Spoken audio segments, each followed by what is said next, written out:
Snickers are like Mars bars, but with nuts, right? Today on the Scran Line, we are going to be making some Snickers macarons. Now, for those of you who don't know what Snickers are, they're chocolate, nougat, caramel, and peanuts, of course. So we are incorporating those flavors into a macaron.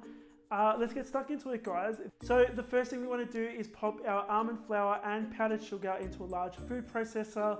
We're going to process those, kind of just pulse them until everything comes together. So this is going to help kind of make those large almond crumbs a little bit finer so we get nice smooth macarons, but it's also going to help everything mix together.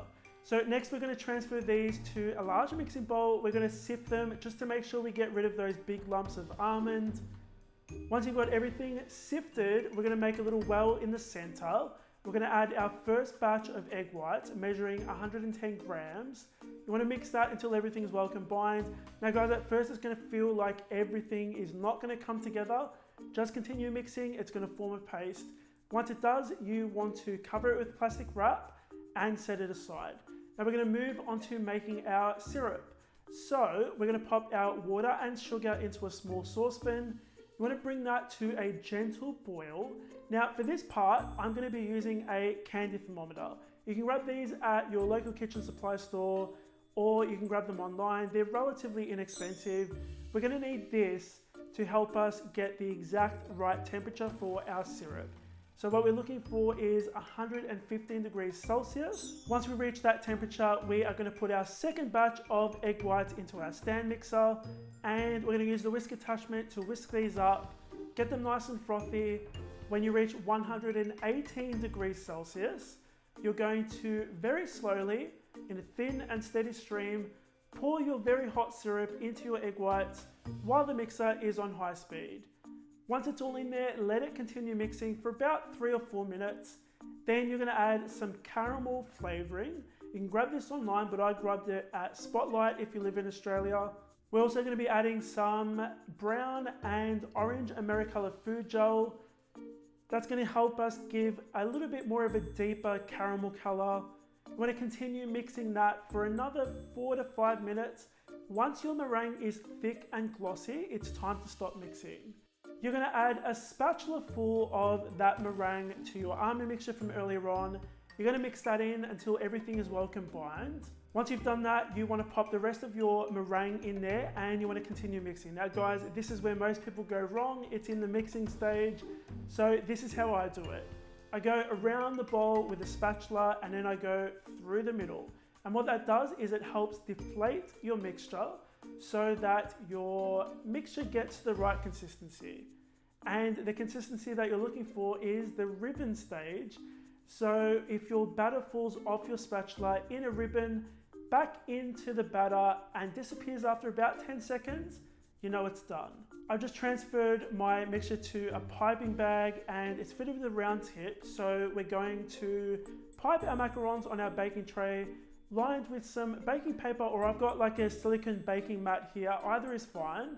We're going to pipe our macarons about 3 centimeters in width. Then we're going to gently tap the tray about 3 or 4 times. We're going to sprinkle these with some chopped peanuts and we're going to let them sit for about 30 minutes. And what this does is it helps dry the top of your macarons. So that way when these rise, the steam escapes from the bottom.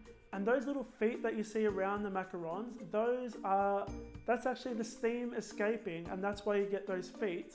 And that's what you want in a macaron. In the meantime, you want to preheat your oven to 160 degrees Celsius, and you're going to bake these for about 10 minutes. Once they're finished baking, let them cool down completely. Don't try taking them off the tray too early. Otherwise, they won't just come off, they'll stick to the tray. And then once they have cooled down, you're ready to take them off. Now guys, if you're watching for the first time, welcome. Make sure you subscribe and make sure you hit the little bell icon so that you can be notified about all of my new videos. Now, when you hit that icon, make sure you select in your settings, notify for all videos. That way you don't miss out on all of the latest episodes. Now let's move on to decorating these macarons. Now to make the ganache for our macarons, we're gonna add some chocolate to a large mixing bowl and some cream. Now this is just thickened or whipping cream. We're gonna microwave that for 20 seconds at a time, mixing each time until it's smooth. You wanna let that set at room temperature. Once it has set, we're gonna pop it in a piping bag fitted with a Wilton number 6B tip. We're gonna frost a round donut shape around our macaron. We're gonna fill the center of that with some caramel sauce. If you're gonna grab the recipe for that, it's on my website. And then you wanna sandwich it with another macaron, and guys, that is pretty much it. That is how you make my Snickers macarons. Now, if you wanna grab the recipe, you can grab it on my website, scranline.com. In yesterday's video, I announced a Mermaid Magic food flavouring giveaway, and I've selected 3 winners. So these are the 3 winners that have won a bottle of Mermaid Magic flavouring. Thank you very much to everyone who did enter. And guys, thank you so much for all the lovely comments that you leave on every single video, especially lately with all the changes that have been happening. It's really good to see that you guys are embracing them and giving me the encouragement that I need to keep going, which is good. So I really appreciate that. If you enjoyed this video, make sure you hit the like button, and I'll see you guys on the next episode of the Scran Line.